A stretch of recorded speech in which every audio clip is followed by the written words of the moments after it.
the second part of this workshop will be about I put in some animations. I hope you love them about trans tools and organs, which is a quirky title to talk about technology and nature from a trans perspective, and putting in it also the issue of care, which I think is kind of what links nature and technology together. So my first question is, okay, what are we? Okay, so what are we? Are we natural things? What are our bodies made of? This is the kind of question that I like to be asking. And it's pretty, like I use this awful 3D model of a human body to try to represent us in a as neutral as possible way what a human body is. And we immediately see that we fail to grasp what a natural human body is when we try to extrapolate it from all the things that our bodies are connected to. So we go from prosthesis, language. Yes, the History Channel logo is it's meant to signify history. I've lost my PowerPoint. What's going on? Okay. Then we have the social relations, labor, capital, habits, what we wear, what we used to do, diet, which is connected with the world food supply chain, the medicines, the hormones that we take, which are connected with the pharmaceutical industry, and so on and so on. So our bodies are inherently connected with a whole set of technologies, which I call the structure of care. And by care, I mean care both in the negative and in the positive sense, mainly in the positive sense, but also in the negative. Like when we say we take care of someone, it can mean we look after them, but also, you know, we hurt them, so I've taken care of them, like a kind of hitman language.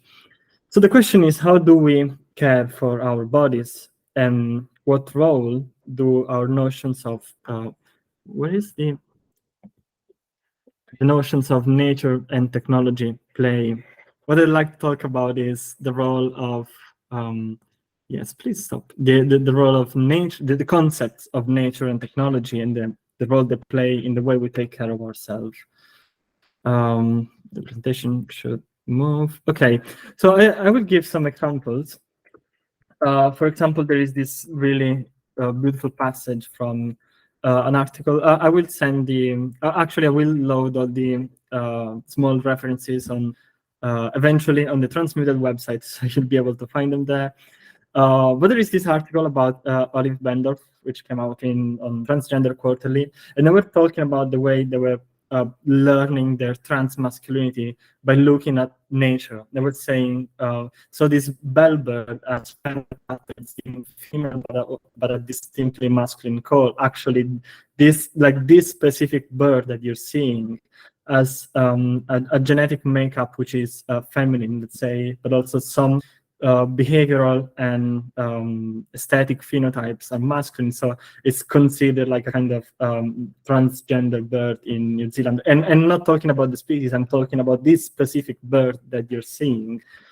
And they came up with the fact that, okay, whether or not this makes me natural or unnatural, I cannot say. So when we try to relate to nature, we find that, well, sex is much more complicated, but it's difficult to say, okay, I can relate to this bird because transgender is a human word. It's not the word of this bellbird from New Zealand.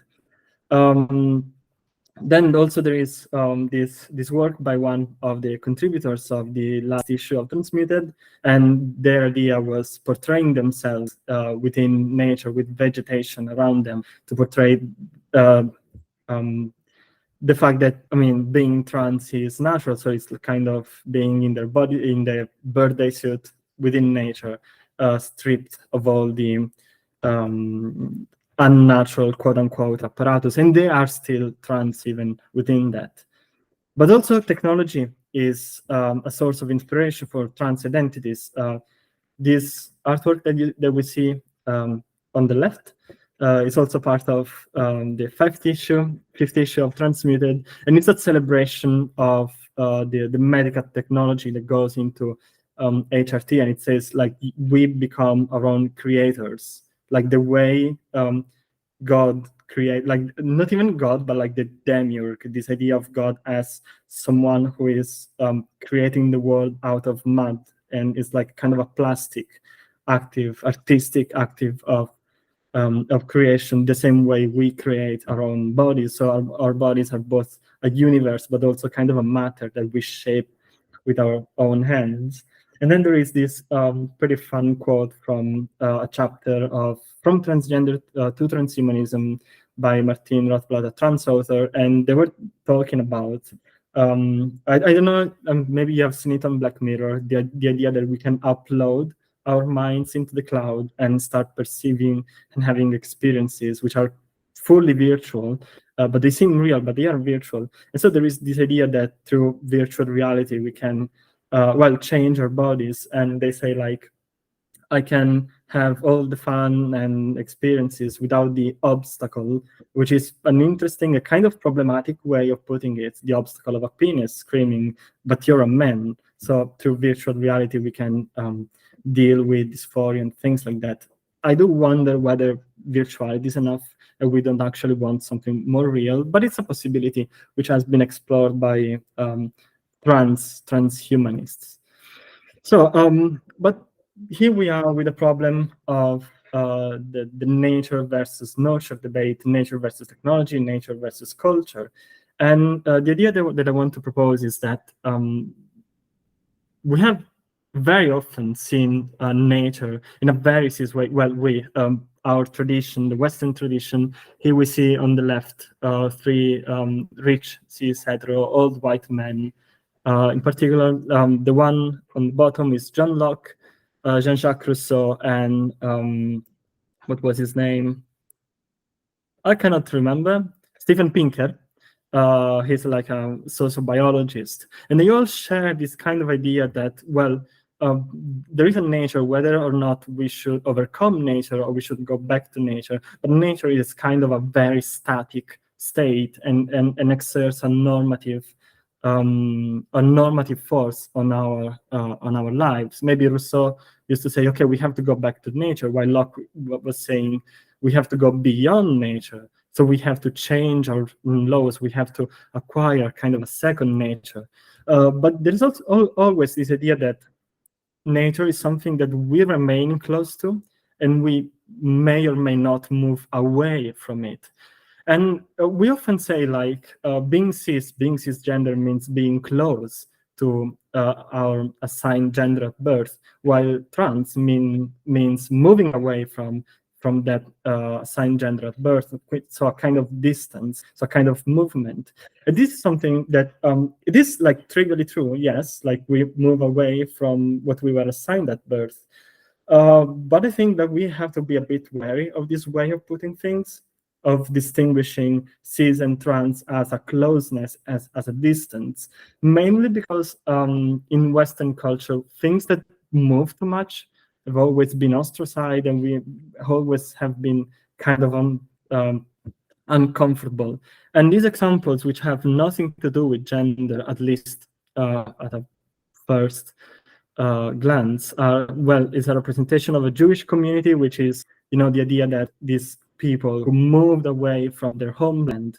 So a part of anti-Semitism was the fear of this kind of homeless people, which were moving, they were nomadic and so on and so on. And of course, we have migrants, which are the big other of today's Europe.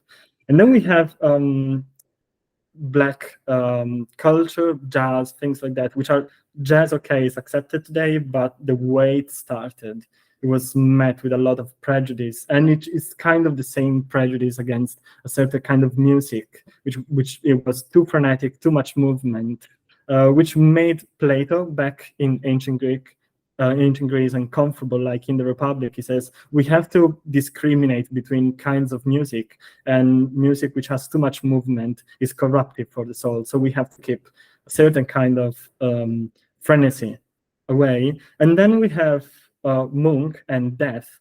Death as the ultimate change made Western culture very uncomfortable.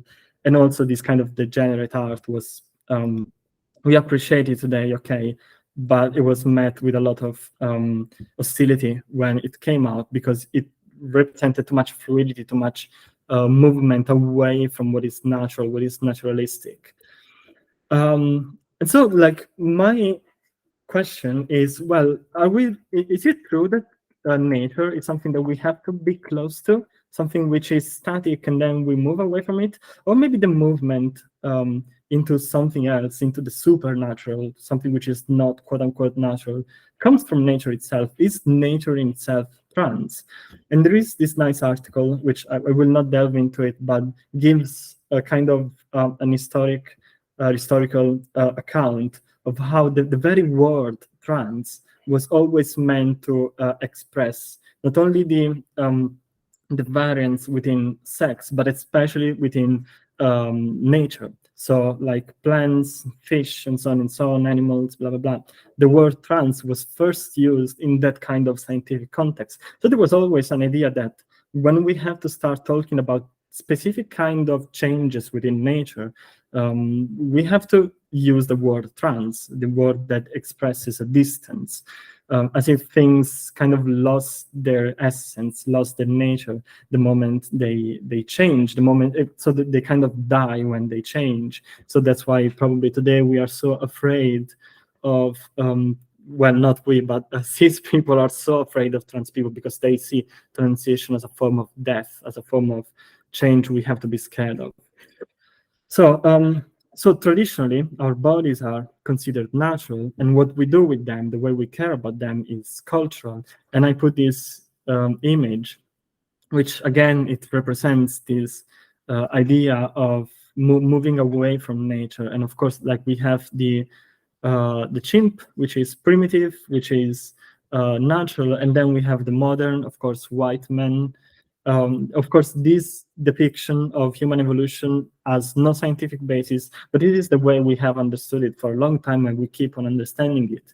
The fact that we progress away from nature, and the more we are separated from nature, the more we can build a kind of second nature, which is equally as normative. Now I will go a bit into the distinction between, okay, what is really nature, what is really technology, so that we can start like blurring the lines between the two. And I would invite you to consider your organs, your bodies, and the things that you use on day to day, and the differences and the similarities between them. So what are organs? Let's take my own hand, for example, like your own hand, the hand that is attached to our arm and so on. It exists only as a part of our living body. It is mine. It's not something that I can stop using for a while, then I can take it back, I can leave it somewhere, maybe I can forget, oh, where did I leave my hand? When we say, oh, where did I leave my head? It's kind of a joke because we don't really ever leave our heads. It always remain attached to our necks. So it's always something which is integrated within our living process of our own body. And I think that considering this aspect of organs is important when we talk about disabilities of bodily non-normativities.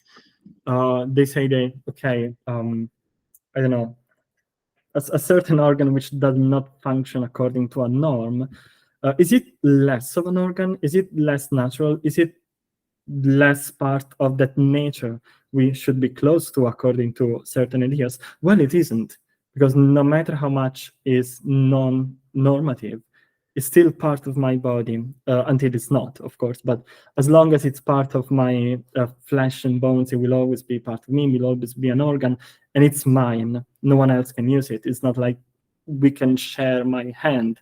I use it a bit and then you can use it as if it was yours. It's a different thing when it comes to technological tools. They are no one's really. Like we can have a kind of social ownership and economical ownership, but this pen can be used by anyone. A book can be written by anyone. The same chopper, which was made during the Paleolithic, can virtually be used today too, or it can be put in a museum, whatever. But the fact is, it has a kind of independence that organs do not have. We can use them intermittently, so we can put a book away and keep on reading it, like 10 years later, the book is still the same. We can, yes, maybe we changed, but the book in itself did not. So we can start again reading it from where we left it. And of course, we make the tools influence us, but they maintain this kind of independence. However, things are not that simple. Why? Tools, all kind of tools, from language to books, actual medical prostheses, like everything that we use, as a prosthetic function. It can be also understood. It can be understood as an object which is independent from us, but also as something which it's a kind of an extension of our own bodies. And let's think of the case of prosthetics. They are part of us in a very important way, both biologically and socially or symbolically. For example, let's say that, and this holds for like titanium legs to glasses to medicines, all that kind of objects. If I'm using a prosthetic leg, with time, the more I use it, and I use it as if it was actually my own leg, my brain adapts to it, my whole body adapts to it, and it becomes part of my sense of self or the way I move with my body. It becomes de facto my own leg. And this also has social consequences, symbolic consequences. One thing is stealing someone's money. Another thing is stealing their glasses, stealing that. You don't go around stealing people's prosthetic legs, I assume. But if someone steals my cane and I need it, or someone breaks my wheelchair, they are entering within the boundaries of my bodily autonomy, because these objects, which are technological, are actually part of what makes my body function, what makes my body be alive in its own specific way. So we symbolically and socially recognize, but also it has a physiological basis. We recognize that some objects are part of us in a very important sense. Now, what if gender itself was this kind of technology that determines the way we take care of our own body, that it determines the way we manage them, we legislate about them. Basically, it structures the very structure of care I was talking about before. So this is a kind of natural body. This is just a skeleton. And I think that using this kind of images, like a skeleton is not a human, is a caricature, is a dead human. It's not even a living human anymore. It kind of shows how the natural body isn't really something that exists. In order for the person to be alive, they have to be, for a human person to be alive and fully living, they have to do something with their bodies. And as humans, we do it through technology. So we have culture, language, medicine, and so on and so on. And this is universal, as it's not just about humans. Other animal species seem to have this kind of relationship with their environment, but let's stick to humans. We take care of our bodies, we take care of each other, and we do it through the mediation of society, of technology, and so on. So what if our bodies as gendered bodies were part of the same kind of structure of technology, of technological care? And I use, like, this is a very silly depiction of a gendered body, which gave me a lot of gender envy. I think this non-binary skeleton looks amazing. It looks like me. I love it. But it's the idea that, okay, I put the pronouns here to symbolize language in general, so the whole set of social relationship that we make with each other.